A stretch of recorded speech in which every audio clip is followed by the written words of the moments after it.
할렐루야. 우리 시간 함께 예배하는 저와 여러분들에게 우리 주 예수 그리스도의 은혜와 축복과 평강이 충만하시기를 주님의 이름으로 축복합니다. 오늘 우리 설교의 제목은 하나님은 신실하십니다 라는 제목으로 하나님의 말씀을 나눠보고자 합니다.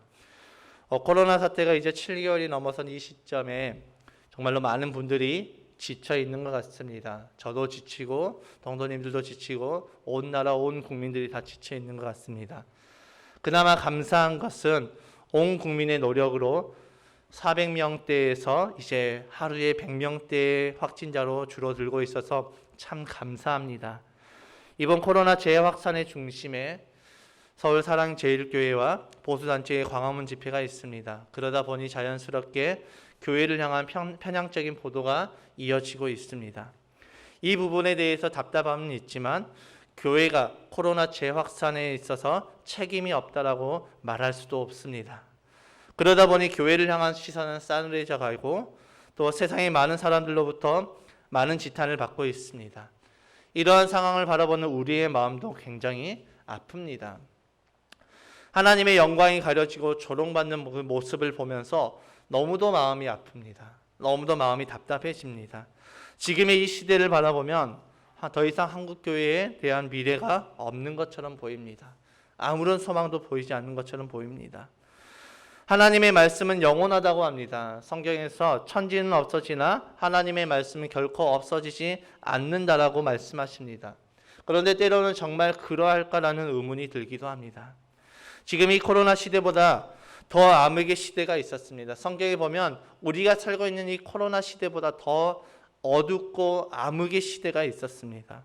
사사기 시대를 지나서 왕권 시대를 맞이하여서 다윗이라는 이스라엘 역사상 최고의 왕이 나타나고 그 후손들이 왕권을 이어가고 있었습니다. 그런데 어느 날 갑자기 왕이 암살을 당했습니다. 하루아침에 나라의 왕을 잃어버렸습니다. 여러분, 우리가 만약에 이런 상황이 된다면 우리는 어떠할까요? 어느 날 자고 일어났는데 지금 현 우리의 대통령이 암살을 당하고 죽음을 당했다라는 그런 보도가 뜨기 시작한다면 우리는 어떠할까요? 굉장히 절망 가운데 있지 않을까요? 과연 우리가 이러한 상황을 맞이했을 때 우리에게도 소망이 있다라고 생각하는 사람이 있을까요? 어떤 사람들은 정말 하나님이 살아계신다라고 말할 수 있을까라는 그런 생각을 하기도 할 것입니다. 아마 그 시대를 살아가는 많은 사람들은 이 사건을 통해서 엄청난 충격과 좌절과 절망에 빠졌을 것입니다. 그런 상황 가운데 하나님의 놀라운 그 역사하심이 나타나는 사건이 오늘 말씀에 기록되어 있습니다. 므낫세가 죽고 나서 그의 아들 아몬이 왕이 되었습니다. 아몬은 왕이 된 후에 아버지 므낫세가 섬기던 그 우상을 계속해서 섬기며 여호와의 길을 떠났다라고 말씀하고 있습니다. 그 결과 유다의 왕이 된 지 2년 만에 자신의 신복들로 하여금 이제 죽임을 당하게 되죠. 참으로 안타깝습니다. 22세의 왕이 되어서 24세의 젊은 나이에 죽음을 당했습니다. 그의 죽음의 원인은 성경에서 말하기를 아버지로부터 불신앙을 계승했기 때문이라고 말씀하고 있습니다. 그가 만약에 아버지의 그 불신앙을 물려받지 않고 하나님 앞에 정직하게 행했다라면 그의 삶은 어떻게 되었을까요? 역사의 만약이라는 것은 없지만 역대 왕의 기록들을 바라보면서 그들이 하나님 앞에 정직하게 행했다라면 어떻게 되었을까라는 생각을 늘 가져봅니다. 그러면서 이런 생각을 저에게도 적용을 시켜봅니다. 내가 하나님 앞에 더욱더 정직하게 살아왔다라면, 내가 하나님 앞에 더욱더 정직한 삶을 살아왔더라면 과거에 내가 죄가 아닌 하나님의 은혜 가운데 더욱 붙들려 있었더라면 지금의 나의 모습은 어땠을까라는 생각을 하게 되어집니다. 이런 생각은 저뿐만 하는 것이 아니라 여기서 예배하는 또 가정에서 예배하는 우리 모든 분들은 각자 인생을 살아오면서 몇 번씩은 해봤을 것이라고 생각됩니다. 그런데 사실 이런 생각이 굉장히 위험합니다. 왜냐하면 이런 생각은 현재의 나를 더욱더 위축되게 만들고 더욱 낙심하게 만들기 때문입니다. 과거의 나의 잘못된 선택 혹은 잘못된 행동으로 인해서 지금의 이런 안타까운 일이 일어났다는 생각은 그 생각으로 하여금 나를 더욱더 위축하게 만들고 나의 삶을, 나의 생각을 완전하게 무너뜨리게 되는 것입니다. 나의 현재의 모습을 보면서 과거를 후회하는 것처럼 어리석은 것은 없는 것 같습니다. 그리고 그것은 결코 복음이 아닙니다. 베드로를 한번 생각해 보겠습니다. 베드로는 예수님의 수제자 중 12명의 수제자 중 가장 앞선 자라고 스스로가 생각했던 자였습니다.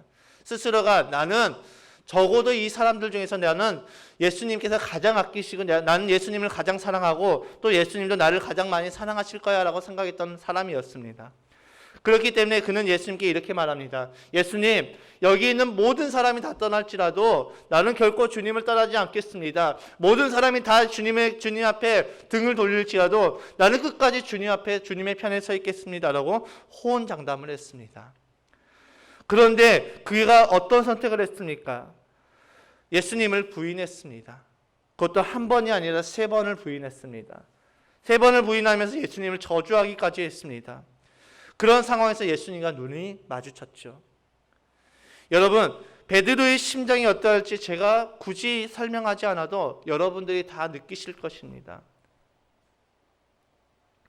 예수님을 3번이나 부인한 베드로였습니다. 그런 베드로가 만약에 그 일로 인해서 죄책감에 사로잡혀서 일어서지 못했더라면 어떻게 되었을까요? 그의 설교로 하루아침에 3,000명이 회개하는 그런 역사는 일어나지 않았을 것입니다. 그의 기도로 그의 선포로 말미암아 안진병이가 일어났던 사건은 일어나지 않았을 것입니다. 성경의 베드로 전후서는 기록되지 않았을 것입니다. 예수님께서 그를 다시 찾아오셨을 때, 베드로를 다시 찾아오셨을 때 그 베드로는 자신이 예수님께 한 일을 잊지 않았습니다. 예수님도 마찬가지셨습니다. 그러나 예수님은 베드로를 향해서 이렇게 말씀하시지 않았습니다. 야, 너 어떤 그렇게 말할 수가 있었어? 나 너한테 정말 실망했다. 이렇게 말씀하시지 않았습니다. 그날 왜 그랬냐고 묻지 않으셨습니다. 오히려 그를 먹이시고 그에게 사명을 주십니다. 내 양을 치라, 내 양을 먹이라고 말씀하셨습니다. 베드로의 그 어떠한 연약함이든지 어떠한 잘못이든지 그것은 예수님께 있어서 아무런 상관이 없으셨습니다. 자신을 배반하고 자신을 부인하고 저주했던 베드로를 품으시고 그에게 사명을 주셨습니다. 이는 우리도 마찬가지입니다. 하나님은 우리의 어떠함에 따라서 좌지우지하시는 분이 아니십니다. 우리는 그런 생각을 할 수 있습니다. 과거에 내가 이 일을 하지 않았더라면, 과거에 내가 그 선택을 하지 않았더라면 지금보다 더 좋은 결과를 나타낼 수 있었을 텐데, 물론 지금 우리의 모습이 지금까지 우리가 살아왔던 삶의 결과라고 말을 합니다. 그러나 분명한 것은 우리의 어떠함을 통해서 하나님의 구원이 변하지 않는다라는 것입니다. 하나님의 구원은 어제나 오늘이나 앞으로도 영원합니다. 그렇게 우리는 우리의 과거의 잘못된 행실 때문에, 나의 잘못된 죄 때문에 좌절하거나 절망 가운데 있어서는 안 됩니다. 이 좌절과 절망은 하나님께서 주시는 마음이 아닙니다. 내가 과거의 죄에 붙잡혀 있어서 내가 이 과거의 죄 때문에 하나님께 심판을 받을까 두려워하는 것은 하나님께서 우리에게 주시는 마음이 아니라 사단이 그 죄를 이용하여서 우리를 속이는 것입니다. 그 속임을 통해서 사단은 우리로 하여금 좌절과 절망에 빠지게 만드는 것입니다. 오늘 본문에 나오는 상황이 딱 그랬습니다. 히스기야로부터 이제 이스라엘이 종교개혁을 일으키죠. 모든 우상과 산당은 다 깨뜨려졌고 6월절이 회복이 되었습니다. 하나님과의 끊어졌던 관계가 회복이 되었습니다. 이대로 쭉 간다면 참 좋겠지만 그렇지 않습니다. 히스기야가 죽은 뒤에 므낫세가 왕이 되어서 55년간 유다를 통치하였는데, 이 므낫세는 역대의 남유다 왕 중에서 가장 악한 왕이라고 평가를 받고 있습니다. 므낫세로 인해서 남유다의 죄는 가장 크게 치달았다고 이 열왕기 사가는 평가를 하고 있습니다. 열왕기하 21장 9절의 말씀을 함께 읽어보겠습니다. 함께 읽겠습니다. 시작. 이 백성이 듣지 아니하였고 므낫세의 꾀를 받고 악을 행한 것이 여호와께서 이스라엘 자손 앞에서 멸하신 여러 민족보다 더 심하였더라. 아멘. 이스라엘 자손 앞에서 멸하신 여러 민족이 어떤 민족입니까? 바로 이방 민족입니다. 그러니까 이 남유다와 므낫세와 남유다의 그 악은 이방의 어떤 민족보다도 더욱 심하였다라고 말하고 있습니다. 어느 정도인지 도무지 감이 잡히지는 않지만 적어도 하나님의 선민이라는 정체성을 완전하게 상실했다는 것은 극명한 사실입니다. 므낫세가 죽고 그의 그의 아들 아몬이 왕이 되었습니다. 아몬도 므낫세와 마찬가지로 아버지의 길을 따라서 여호와 앞에서 악을 행했다라고 오늘 본문을 통해서 말씀하고 있습니다. 그런 상황 가운데서 갑작스럽게 아몬이 자신의 신복들에게 죽임을 당하지요. 여러분 그 당시를 한번 생각해 보시기 바랍니다. 어느 날 자고 일어났는데 나라를 다스리는 왕이 암살을 당했다라고 이야기를 하고 있습니다. 그런 상황이라면 나라의 정세가 어떻게 될까요? 안 그래도 그 당시 나라의 정세는 굉장히 불안했습니다. 그런데 어느 날 갑자기 왕이 죽임을 당했습니다. 나라의 정세는 더욱더 불안하게 되겠지요. 좌절과 절망이 가득 차게 되는 그런 상황입니다.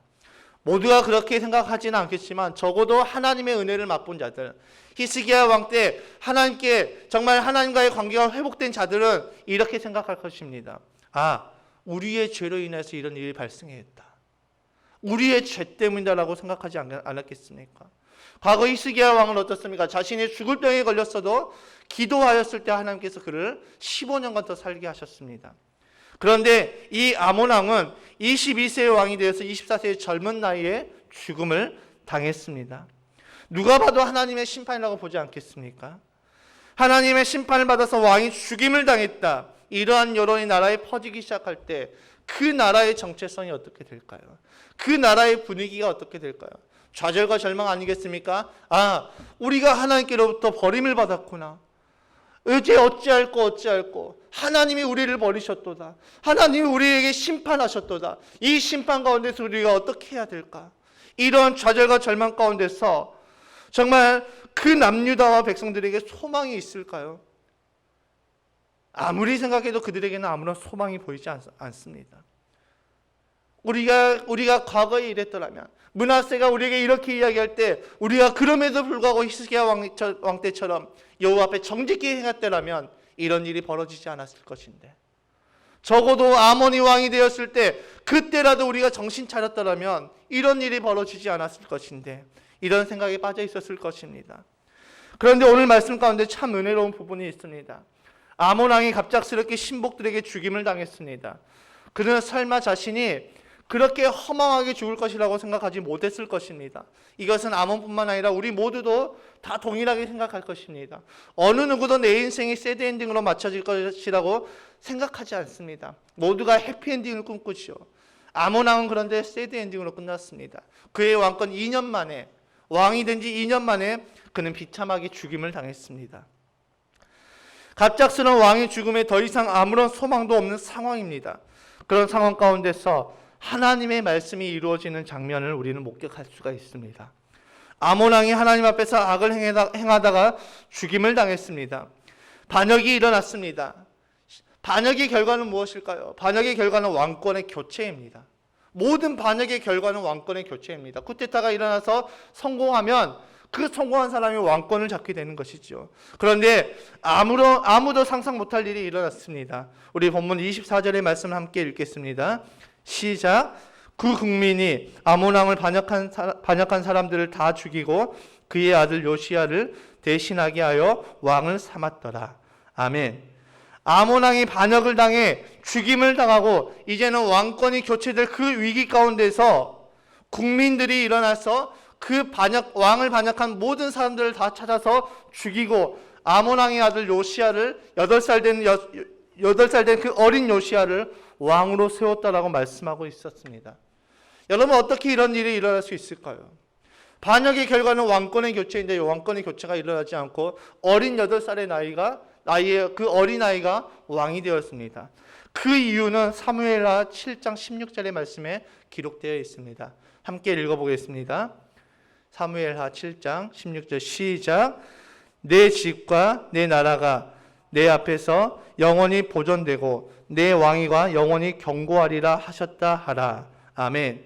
왕권이 교체될 위기의 상황 가운데 국민들이 반역자들을 다 죽이고 다윗의 왕권을 이어갔습니다. 그 이유는 하나님께서 다윗에게 약속하셨던 그 말씀 때문입니다.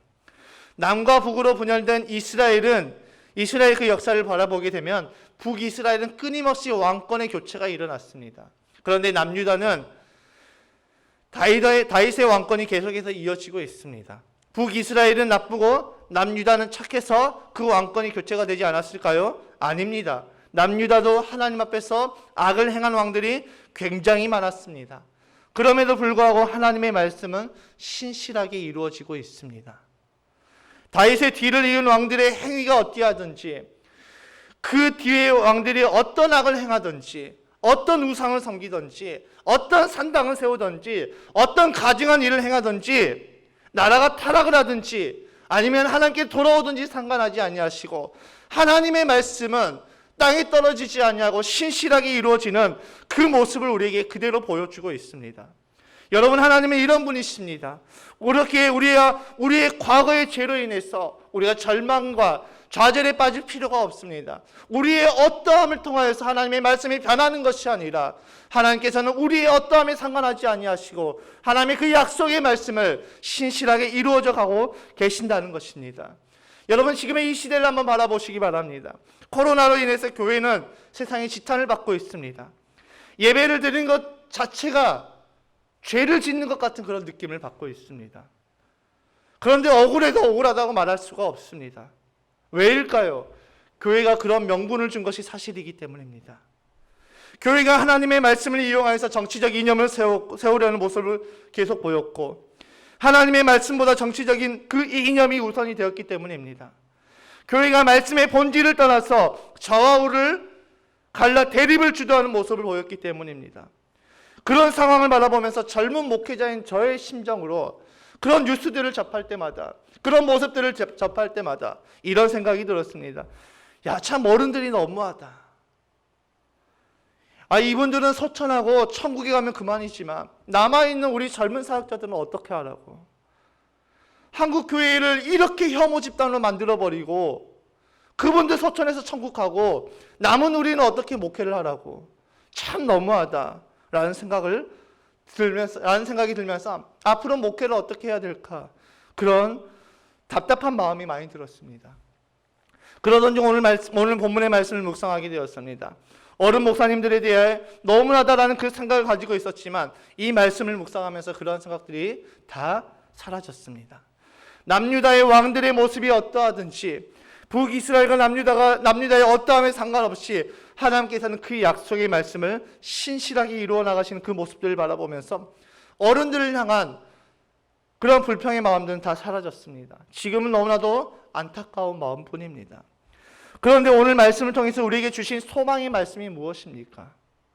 하나님이 이 나라의 어떠함에 상관없으시고 교회의 어떠함에 상관없으시고 하나님의 말씀을 신실하게 이루어 가신다는 것입니다.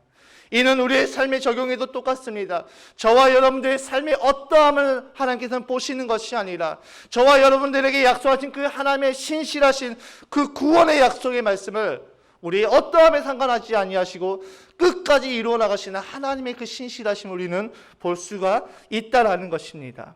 우리를 향하신 하나님의 그 신실하신 뜻은 우리의 모습이 어떠하든지 상관하지 아니하시고 그 말씀을 성취해 나가신다라고 말씀하고 있습니다.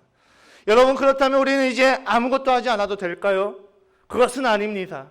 우리가 지금 해야 할 일이 분명하게 있습니다. 코로나 재확산 이후에 교회는 혐오 집단이 되었습니다. 많은 사람들이 교회를 향하여서 손가락질하고 있습니다. 연일 교회에서 집단 확진 뉴스가 나타나고 코로나는 하나님의 심판이라고 설교를 했던 그 목사님의 그 교회에서 코로나 확진자가 나타났고 그 설교를 했던 목사님마저도 코로나 확진이 걸렸다라는 뉴스가 뜨자 많은 사람들이 조롱하였습니다. 하나님의 심판을 받았다라고.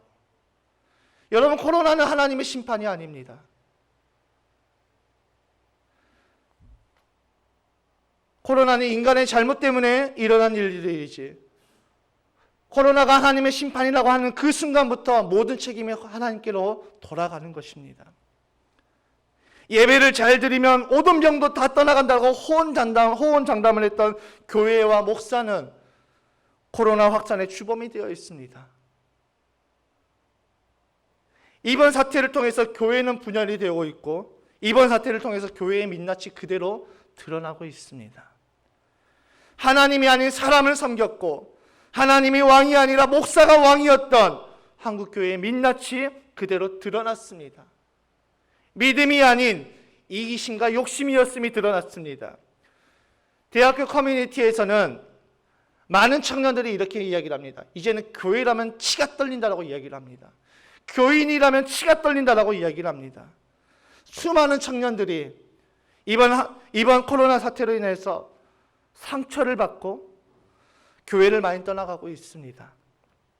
수많은 그리스도인들이 어디 가서 떳떳하게 내가 교회를 다닌다, 하나님을 믿는다라고 이야기를 하지 못하고 있습니다.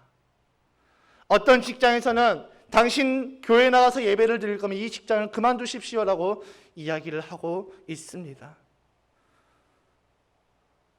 왜 이렇게 됐을까요? 우리의 민낯이 그대로 드러난 것입니다.